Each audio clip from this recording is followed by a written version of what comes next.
साहब बहुत परेशान करके रखा उसने, रात को उठ के चिल्लाने लगती है। कल आधी रात को उसने मुझे डरा ही दिया साहब। उसके माँ बाप एक तांत्रिक को लाए थे, वो बोला सब कुछ ठीक है, पर कुछ ठीक नहीं है सर। अभी भी उसका रात को चीखना चिल्लाना चालू है। मैं तो बोलता हूँ साहब कोई भूत वूत नहीं है, सब नाटक कर रही है वो अपने पति को दबा के रखने के लिए। जो भी है साहब आप ही हमारी मदद कर सकते हैं, हमारा जीना उधर मुश्किल हो गया। मात्रे सर जाके देखो मामला क्या है।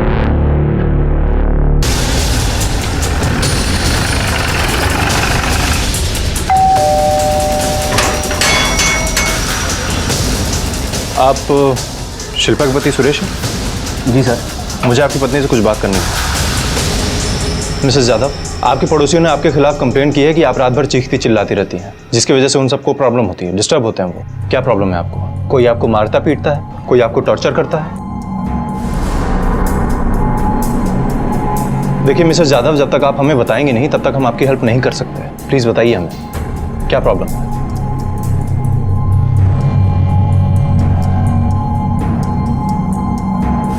हाँ सर, पड़ोसी सच कह रहे हैं। शिल्पा चिल्लाती है पर मैं उसे मारता हूँ इसलिए नहीं साहब। मैंने आज तक उस पर उंगली तक नहीं उठाई। चाहिए तो आप मेरी बेटी से पूछ लीजिए, मधु से पूछ लीजिए ना। क्या आपके पापा आपकी मम्मी के साथ मारपीट करते हैं, लड़ाई झगड़ा करते हैं?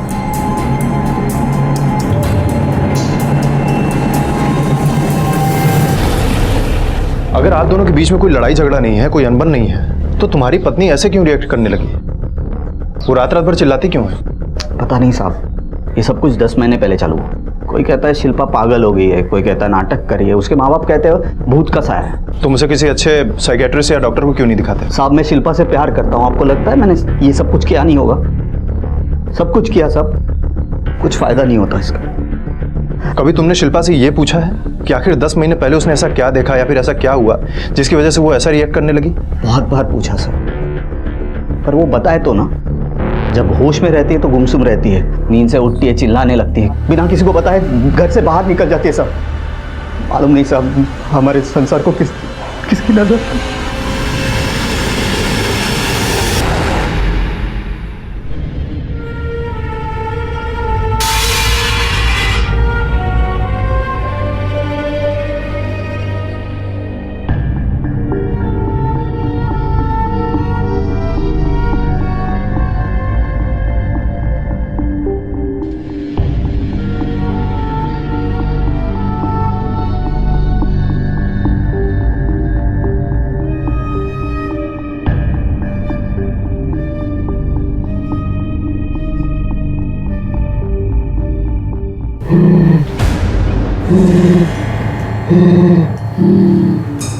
शिल्पा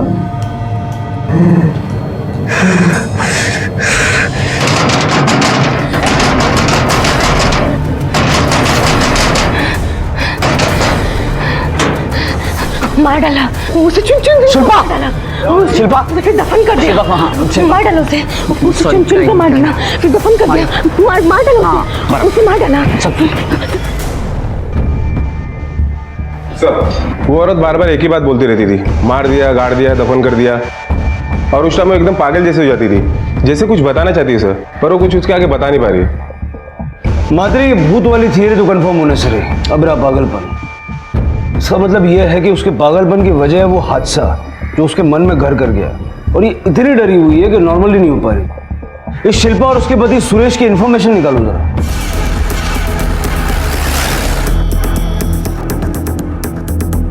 10 महीने पहले तक तो शिल्पा वही एकदम ठीक थी, बहुत मिलनसार और खुश रहा करती थी। वो रोज अपनी बेटी मधु को आपके घर छोड़ने आती थी। हाँ क्यों? वो काम पे जाती थी ना, इसलिए मधु को यहाँ पे छोड़ती थी। सर एक डांस क्लास है, उसमें रिसेप्शनिस्ट का काम करती थी। काम क्यों छोड़ा? मालूम नहीं साहब। मतलब तुम्हारी बीवी ने नौकरी छोड़ने का डिसीजन ले लिया और तुम्हें उसकी वजह तक नहीं मालूम है? सब मैंने बहुत बार पूछने की कोशिश की। एक्चुअली क्या होता था सर कि मैं ऑफिस छुट्टी के बाद उसे डांस क्लास पिकअप करने के लिए जाता था। गले लगा के बहुत जोर जोर से रोने लगी। तुमने उससे पूछा नहीं कि क्या हुआ? पूछने की कोशिश की थी साहब, पर उसने कुछ नहीं बताया। अगली सुबह मैंने उससे पूछा कि काम पे नहीं जाना है, तो वो बोली आज से काम पे नहीं जाऊंगी। जोर देके पूछा तो मुझ पर भड़क गई। उस दिन से आज तक उसका पागलपन वैसे कि वैसा है।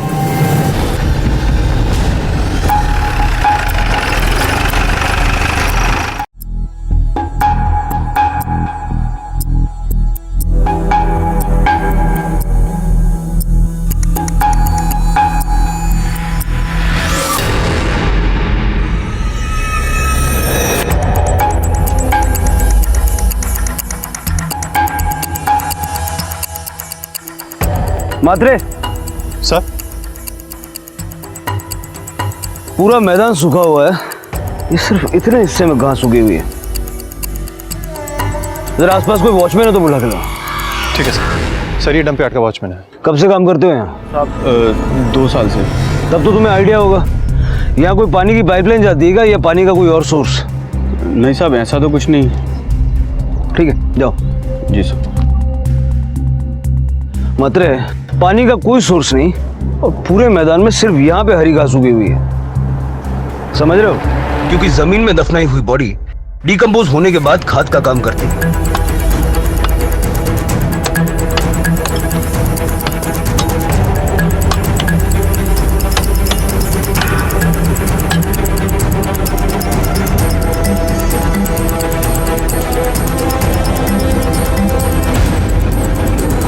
एक मिनट, थोड़ा संभाल के खोलो।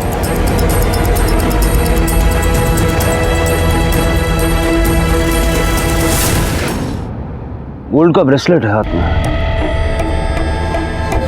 इसका मतलब ये खून लूटफाट के इरादे से नहीं किया गया होगा। लगता है शिल्पा ने यही मर्डर देखा होगा और जिसका असर उसके जहन पे आज भी है। मात्र इस ब्रेसलेट पे किसी ज्वेलर का मार्क है। जरा पता करो ये किसने बनाया और किसने बनवाया, और आसपास का एरिया अच्छे से छान मारो, देखो मर्डर वेपन मिलता है क्या। कंकाल को फोरेंसिक के लिए भेज दो। तुम मधु बेटा, आप नीचे जाओ खेलने के लिए। आपके दोस्त लोग सब नीचे खेल रहे हैं, चलो भागो। हाँ।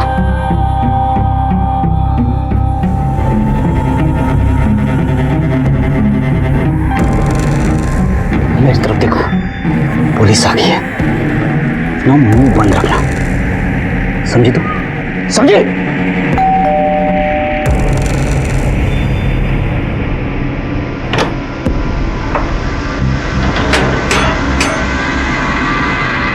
मिसेस यादव से कुछ बात करनी है हमें।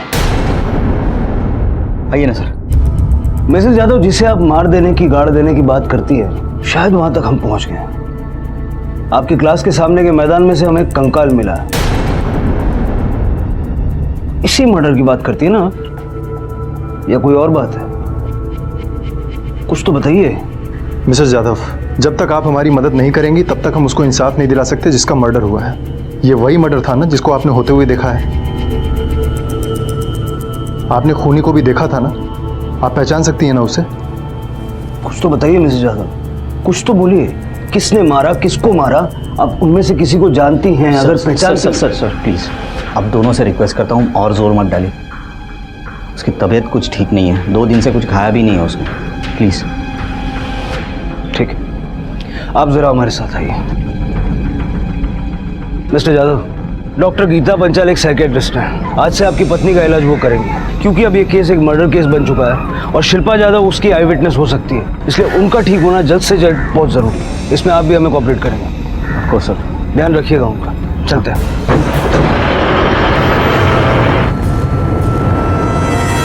तुम्हारे डांस क्लास के सामने जो प्लॉट है, ये किसका है? ये प्लॉट मिस्टर रजत शाह का है। वो इंडिया नहीं, सिंगापुर में रहते हैं और कई सालों से यहाँ पे आए भी नहीं। पाटिल सर, रजिस्ट्रार के ऑफिस से इस प्लॉट की पोस्टल एड्रेस निकालो और ओनर की डिटेल्स निकालो। Okay sir.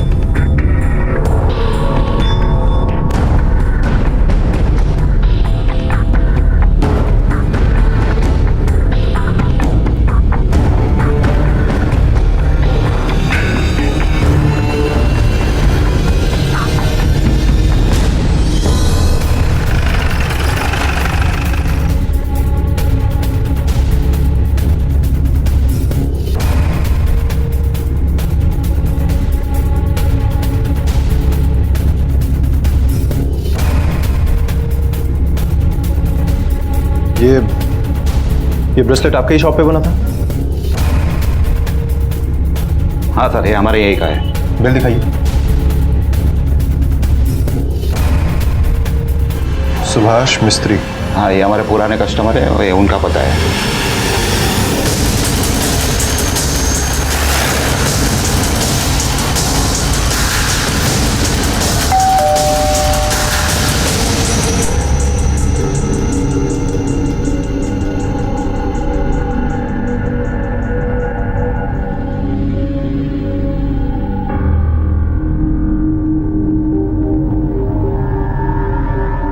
जी कहिए।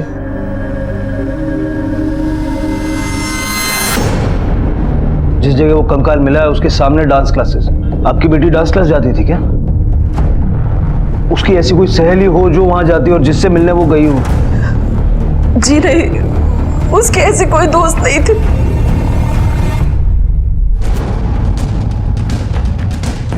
मात्र कांदिवली पुलिस स्टेशन से कांटेक्ट करो और पूजा की मिसिंग रिपोर्ट और उससे रिलेटेड सारे केस पेपर्स मंगवाना। ठीक है सर।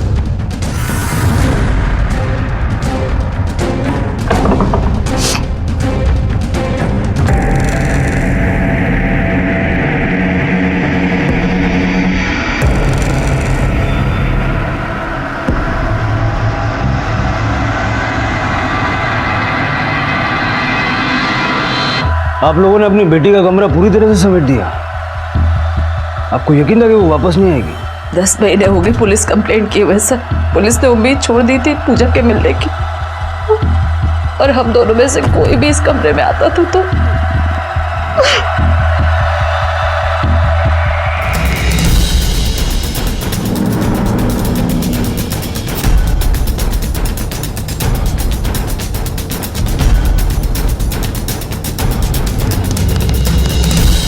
पूजा का किसी से कोई अफेयर वगैरह था क्या, या कोई दुश्मनी?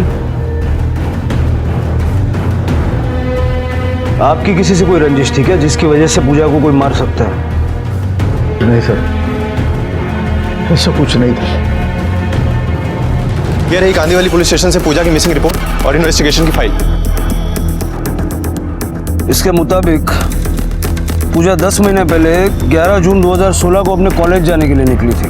हाँ सर, लेकिन पूजा के दोस्तों के बयान के मुताबिक वो उस दिन कॉलेज पहुंची नहीं थी, और पुलिस के मुताबिक कॉलेज पहुंचने से पहले ही पूजा का फोन बंद हो गया था। इसका मतलब पूजा को आधे रास्ते से ही उठा लिया गया। शिल्पा के साथ जो हादसा हुआ वो भी 11 जून को हुआ, लेकिन रात में, और क्लास और शिल्पा के आई विटनेस होने के बीच का जो समय है उसके मुताबिक या तो पूजा को मार के वहां ले जाके दफनाया गया या फिर वहीं मार के दफनाया गया। शिल्पा जब तक बयान देने की हालत में नहीं होती तब तक हमारे लिए ये सिर्फ एक अंदाजा है। Yes sir. Doctor Panchal, Mrs Yadav की तबीयत अब कैसी है? काफी बड़ा सदमा लगा है, उसे हील होने के लिए थोड़ा और टाइम देना चाहिए। आइए ना, आपसे कुछ बात करना है।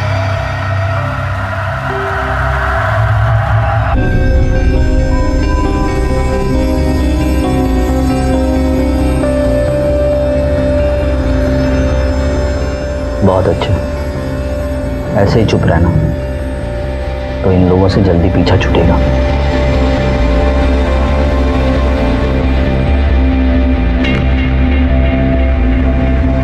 सर, फॉरेंसिक रिपोर्ट के मुताबिक पूजा का मर्डर 1 से 20 जून के बीच में हुआ है, और मर्डर किसी चाकू या धारदार वेपन से किया गया है, क्योंकि हड्डियों पे स्क्रैच के निशान मिले हैं सर। इसका मतलब है कि फोन स्विच ऑफ होने से मौत होने तक पूजा किडनैपर के कब्जे में थी। सर, ऐसा भी तो हो सकता है ना कि उसका किडनैप हुआ ही ना हो, बल्कि वो खुद अपनी मर्जी से किसी के साथ गई। मात्रे, अगर ऐसा भी है तो उस पास्ट के पर्सन को हमें ढूंढ के निकालना तो होगा। जरा पता करना होगा कि पूजा का घर वालों से और बाहर वालों से रिश्ता कैसा था। मुझे माफ करना बेटा, तुम्हारे साथ जो कुछ भी हुआ उसका जिम्मेदार मैं हूं। मेरी एक गलती की वजह से तेरी जान चली गई। असली गुनहगार तो मैं हूं। मैंने तुम्हें मौत के मुंह में ढकेल दिया। मुझे माफ करना बेटा, मुझे माफ करना, माफ करना पूजा। तुम्हारी सोसाइटी में जो सुभाष मिस्त्री रहते हैं, उनकी बेटी पूजा मिस्त्री ये कैसी लड़की थी? हंसमुख थी साहब, बहुत अच्छी लड़की थी साहब। हम कभी उसको उदास नहीं देखे साहब। पूजा जैसे बच्चे आजकल कहाँ देखने मिलते हैं सर। रोज अपने पापा को लेकर नीचे घूमने आया करती थी। सुहास जी को कभी पूजा से सीधे मुंह बात करते हुए नहीं देखा। पता है, सुबह सुबह ताज़ी हवा में घूमने से ना हमेशा माइंड फ्रेश हो जाता है, पॉजिटिविटी आती है और विल पावर भी बढ़ जाती है। फिर ऐसा कोई काम नहीं है जो इंसान नहीं कर सकता। पापा पानी। ये सुभाष जी पूजा से किस बात पे नाराज रहते थे? साफ साफ तो कुछ पता नहीं है, लेकिन सुहास जी हमेशा कहते थे उसने उनकी ज़िंदगी छीन ली है, वो कभी भी पूजा को माफ़ नहीं करेंगे। सर पूजा फ्रेंडली थी, पर वो हमारे इतने क्लोज नहीं थी कि हम उसके बारे में कुछ जान सके। हाँ, उसकी बेस्ट फ्रेंड नीलिमा है, शायद उसे कुछ पता हो। सर वो मेरी बेस्ट फ्रेंड तो थी, पर कभी अपने पर्सनल लाइफ के बारे में डिस्कस नहीं किया। हाँ, उसे एक लड़का लेने और ड्रॉप करने ज़रूर आता था। कौन था वो लड़का? क्या नाम था उसका? सर नाम तो याद नहीं, कभी पूजा ने मिलवाया ही नहीं। हाँ, उसके कार के साथ हमने सेल्फी ज़रूर ली थी।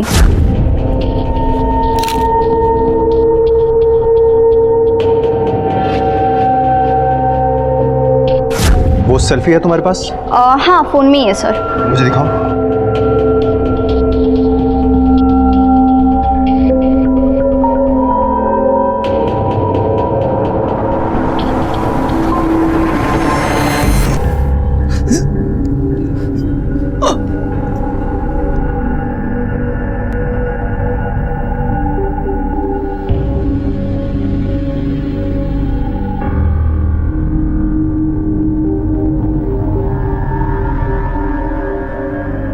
सॉरी हम आपको ऐसे डिस्टर्ब कर रहे हैं, लेकिन पूजा के बारे में कुछ सवाल पूछना है।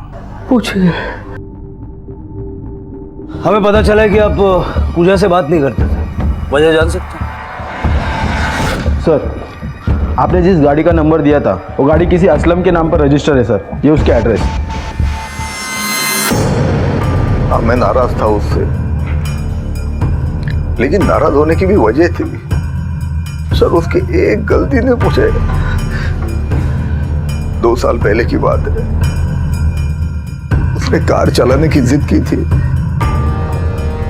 पूरी तरह उसके अगेंस्ट था, लेकिन पापा क्या प्रॉब्लम है, मैं कार क्यों नहीं चला सकती? क्योंकि तुम्हें कार चलाना नहीं आता, और एक ड्राइवर के लिए जो मैच्योरिटी होनी चाहिए वो तुम में नहीं है।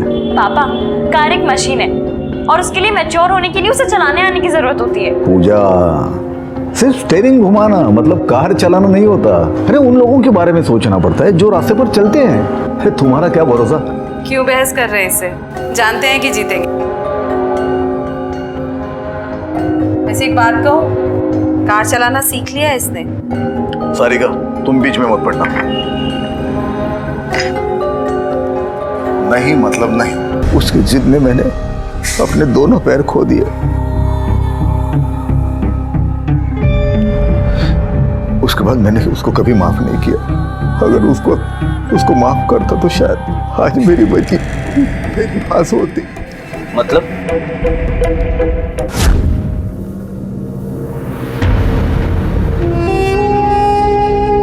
पापा मुझे आपसे कुछ बात करनी है। पापा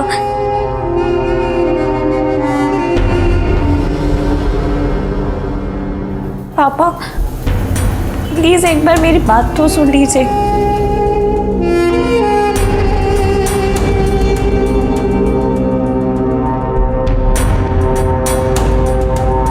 आपने ये सब हमें पहले क्यों नहीं बताया? मुझे लगा कि 2 साल पुरानी बातें आपके किसी काम नहीं आएगी। मिस्टर मिस्त्री, क्या हमारे काम का है क्या नहीं है, ये हमें डिसाइड करने दीजिए। आपके पास जो भी इंफॉर्मेशन है शेयर कीजिए प्लीज। इन्हें तो पता नहीं, आप बता सकती हैं कि बात क्या थी?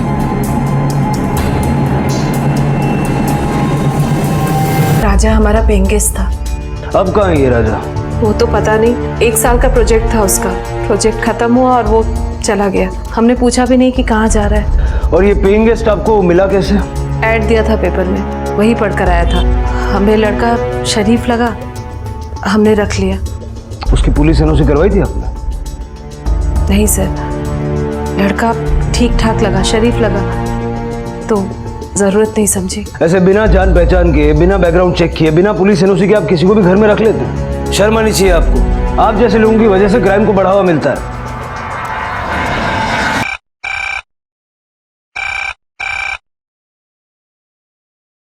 हेलो,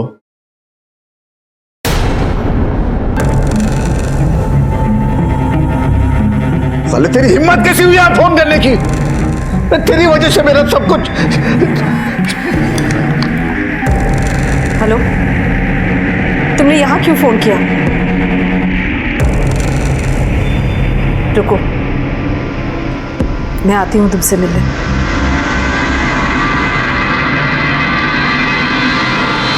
सर, ये रहे ऋषि के 1 साल पुराने नंबर के कॉल रिकॉर्ड्स। सर, अक्सर जिन नंबर पे इनकमिंग और आउटगोइंग कॉल्स हुए हैं उनमें एक नंबर तो पूजा का है ही, लेकिन एक नंबर ऐसा भी है जिन पर पूजा से भी ज्यादा लंबी बात की है ऋषि ने। किसका नंबर है? सर, ताज्जुब की बात यह है कि ये नंबर भी ऋषि के ही नाम पे रजिस्टर्ड है। ऋषि के नाम? Yes sir. और सर, जब हमने सारिका के बारे में इन्वेस्टिगेट किया तो पता चला कि हमारे ही पुलिस स्टेशन में सारिका ने 1 साल पहले एक कंप्लेंट दर्ज करवाई थी अपने देवर प्रदीप के खिलाफ। ये रही उसकी कॉपी सर, ये देखिए। मैंने प्रदीप के खिलाफ कंप्लेंट की थी क्योंकि उसने हरकत ही ऐसी की थी। वो इनकी बीमारी का फायदा उठाना चाहता था, मेरा फायदा उठाना चाहता था, और उल्टा मुझे धमकी दे रहा था कि अगर मैंने मुंह खोला तो मेरा घर बर्बाद कर देगा। बस इसीलिए मैंने उसके खिलाफ कंप्लेंट की थी पुलिस में। बाद में आपने उसकी जमानत भी करवाई? जी नहीं, मैंने जमानत नहीं करवाई थी उसकी, इन्होंने करवाई थी, ये जानते हुए भी कि वो मेरे साथ क्या करना चाहता था। कुछ नहीं करना चाहता था सर मैं उसके साथ। वो झूठ बोल रही है। उल्टा मैं जब भी भैया से मिलने जाता वो कुछ ना कुछ बहाना करके मेरे पास आती थी और मुझे चिपकती थी। तो जब तुमने कुछ किया ही नहीं तो उसने पुलिस में शिकायत क्यों की? सर, वो कहते हैं ना, चोर की दाढ़ी में तिनका, बस वही बात है। उसे पता था कि अगर मैंने अपना मुंह खोल दिया तो वो फंस जाएगी, इसलिए उसने मुझे पहले फंसा दिया। तो तुम्हारे कहने का मतलब है कि वो सारे इल्जाम तुम पे झूठे लगा रही है? हाँ सर, वो एक नंबर की मतलबी औरत है सर। मैं तो क्या, उसने अपने पेइंग गेस्ट तक को नहीं छोड़ा, और मैंने खुद अपनी आंखों से उन दोनों को रंगरलियां मनाते हुए देखा है सर। हो सकता है तुमने ये सब कुछ सारिका से बदला लेने के लिए किया हो। सारिका ने तुम्हें इग्नोर किया, तुम्हारे खिलाफ पुलिस कंप्लेंट की, और बदले में तुम उसके ऊपर इल्जाम लगा रहे हो। और ये भी हो सकता है कि तुमने उसकी बेटी का खून भी किया हो। सर, मेरा उस कमीनी औरत के साथ कोई लेना देना नहीं है सर। और जहां तक पूजा का सवाल है, वो तो मेरी बेटी की तरह है। वो भी मुझे बहुत मानती थी सर, अपने सारे सीक्रेट्स शेयर करती थी मेरे साथ। तब तो तुम्हें ये भी पता होगा कि ऋषि नाम के एक लड़के के साथ उसका अफेयर चल रहा था। ऋषि? नहीं सर, ये नाम तो मैं पहली बार सुन रहा हूँ। मुझे जब भी मिलती थी अपने मम्मी पापा के बारे में, राजा और रघु के बारे में बात करती थी। ये रघु कौन है? सर, रघु उनके यहाँ पर एक नौकर था। करीब 1 साल पहले वो नौकरी छोड़कर चला गया।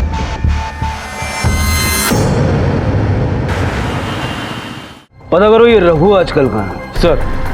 सर सुभाष के घर पे जो राजा पाटिल पेइंग गेस्ट था, उसका ऑफिस का एड्रेस मिल गया सर। आपके यहाँ राजा पाटिल नाम का एम्प्लॉय काम करता है ना? राजा पाटिल? सॉरी सर, इस नाम का कोई भी एम्प्लॉय हमारे यहाँ काम नहीं करता। हो सकता है कि 1-1.5 साल पहले काम करता हूँ। सर, अब इतना पुराना तो कुछ याद नहीं मुझे, लेकिन हाँ, हम अपने एम्प्लॉयज़ के नाम और एड्रेस हमेशा मेंटेन करते हैं। अगर आप चाहो तो मैं आपको दिखा सकता हूँ। प्लीज़। ये देखिए सर।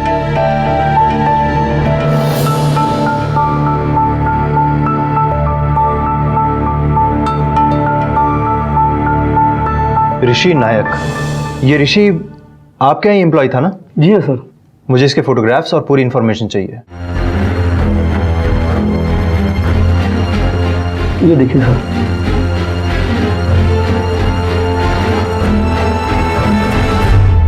यही वो लड़का है जो पूजा को कॉलेज छोड़ने और पिकअप करने आता था? सर, बहुत टाइम हो गया, ठीक से याद तो नहीं, पर शायद यही है। सर, हमने ऋषि की फोटो असलम को दिखाई है जो कार रेंट पे देता है। असलम ने आइडेंटिफाई किया है कि ऋषि ने ही कार रेंट पे ली थी। नहीं सर, ये ऋषि नहीं, ये तो राजा है, और यही तो सुभाष भाई के यहाँ पेइंग गेस्ट में रहता था। इसे पहचानते हैं?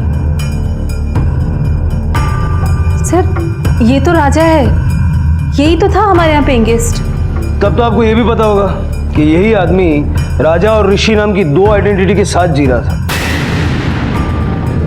नहीं, ऐसा तो हमें कुछ पता नहीं था। मिस्टर मिस्त्री, आपको कई सारी चीजें नहीं पता। इस आदमी का मिलना हमारे लिए बहुत जरूरी है।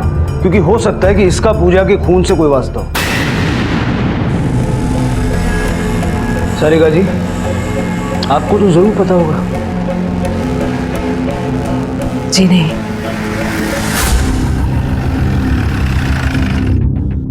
सर, पूजा के यहाँ जो रघु नाम का नौकर काम करता था वो यूपी का रहने वाला है और 1 साल पहले काम छोड़कर वो वापस यूपी चला गया था। लेकिन सर कुछ ही दिनों बाद वो वापस मुंबई आ गया। सर, इस रघु ने सुभाष के यहाँ से काम 7 अप्रैल को छोड़ा था, लेकिन सुभाष के लैंडलाइन नंबर के कॉल रिकॉर्ड के मुताबिक सुभाष के घर का कोई ना कोई सदस्य इस रघु के साथ जून तक लगातार कॉन्टैक्ट में था।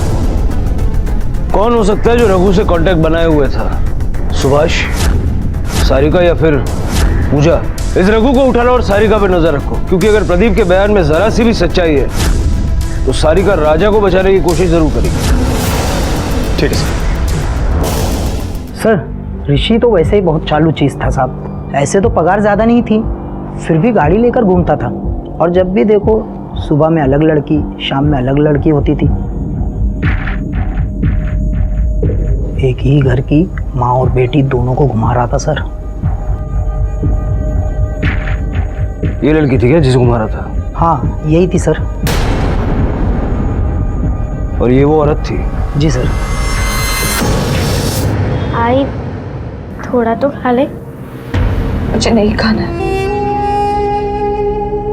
क्यों आई? तू खाएगी नहीं तो ठीक कैसे होगी? ये ले, खा ले। मुझे नहीं खाना बेटा। मेरे मन में एक बहुत बड़ा बोझ है। जब तक वो नहीं उतरता तब तक मैं ठीक नहीं हो सकती। क्या बोल रही है? कौन सा बोझ? मैंने किसी के ऊपर अन्याय होते देखा और मुझे सब पता होने के बावजूद भी मैं कुछ नहीं कर सकती। मुझे तुम्हारे दिमाग पे ये जो सच्चाई का भूत सवार है ना, उसे उतार के फेंक दो। इसी में हम सब लोगों की भलाई है। यार, मैं बुरा इंसान नहीं हूँ, पर ये पुलिस के झमेले में नहीं पड़ना चाहता। एक बार केस हो गई तो 100 बार कोर्ट जाना पड़ेगा और मैं वो सब नहीं कर सकता। सुरेश, अगर मैं चुप रही तो मैं कभी खुश नहीं रह सकती। तुम जानते हो मैंने ये भूत का नाटक क्यों किया? क्योंकि अगर मैं नहीं बोलूंगी तो जिंदगी भर मुझ पे ये बोझ रहेगा।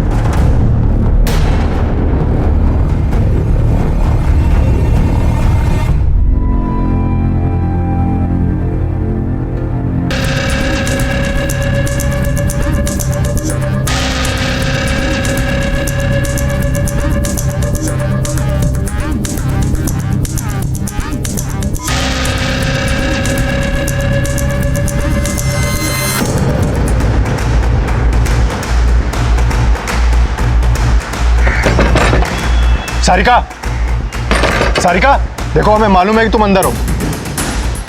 दरवाजा खोलो वरना हमें दरवाजा तोड़ना पड़ेगा। दरवाजा तोड़ो।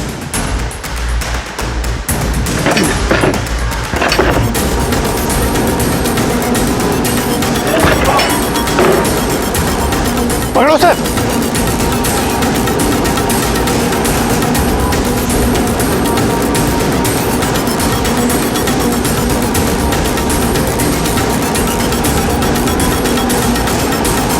ज्यादा अनजान बनने की जरूरत नहीं है, हम सब जान चुके हैं। तुम्हारे याशिक के साथ तुम्हारी बेटी का अफेयर था और इसी वजह से तुमने उसे मार दिया, है ना? सर, आप मेरा यकीन कीजिए, मैंने पूजा को नहीं मारा है। सर, मैंने पूजा को नहीं मारा सर, मैं तो सारिका के कहने पर छुप कर बैठा हुआ था। अगर आपको हमारे अफेयर के बारे में पता चल जाता तो सीधा शक हमारे ऊपर ही जाता सर। अच्छा, बहुत बात मानता है तू सारिका की। कोई बात नहीं, अभी 2 मिनट में सारा सच बाहर आ जाएगा।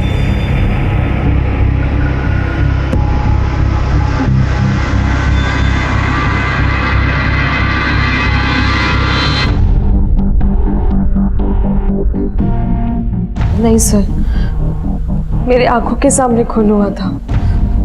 वहां पे ये नहीं था और वहां पे कोई औरत भी नहीं थी।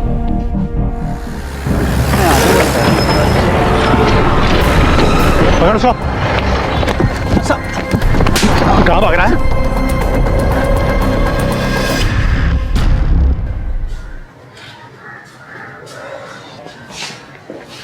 बंद करो इसे। यही है वो, यही है वो। इसने लड़के को मारा था। और मार के दफन कर दिया था। ये है वो। चल बोल। सब सुभाष भाई क्या काम करता था साहब, तो राजा की बहुत ऐश थी साहब, इसलिए मेरी जान जलती थी साहब।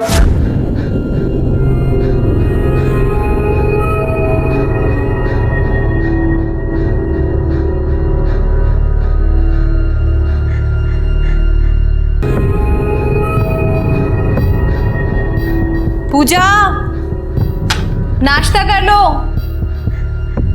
साहब यही सोच के मैंने भी ऐसा ही किया साहब। जो वो इतनी ऐश काट रहा है तो मैं भी इस बहती गंगा में हाथ धो लूं। यही सोच के मैंने छोटी मैम साहब के ऊपर हाथ डाला साहब, और साहब ने पकड़ लिया और नौकरी से निकाल दिया मुझे। 11 तारीख को मैंने अपने 3 दोस्तों को बुलाया और छोटी मैम साहब को कॉलेज जाते समय रास्ते से उठा लिया साहब। छोटी मैम साहब को रास्ते से हटाने के लिए उन्होंने मुझे याद किया। हाँ सर, मैंने मरवाया पूजा को। वो राजा से प्यार करने लगी थी, पर उसे मेरे और राजा के संबंध के बारे में कुछ नहीं पता था। जब उसे पता चला तो वो गुस्से में सब कुछ सुभाष को बताने गई। पापा, मुझे आपसे कुछ बात करनी है। पापा। सुभाष ने उसकी कोई बात नहीं सुनी, पर ये बात हमारे लिए प्रॉब्लम बन गई थी।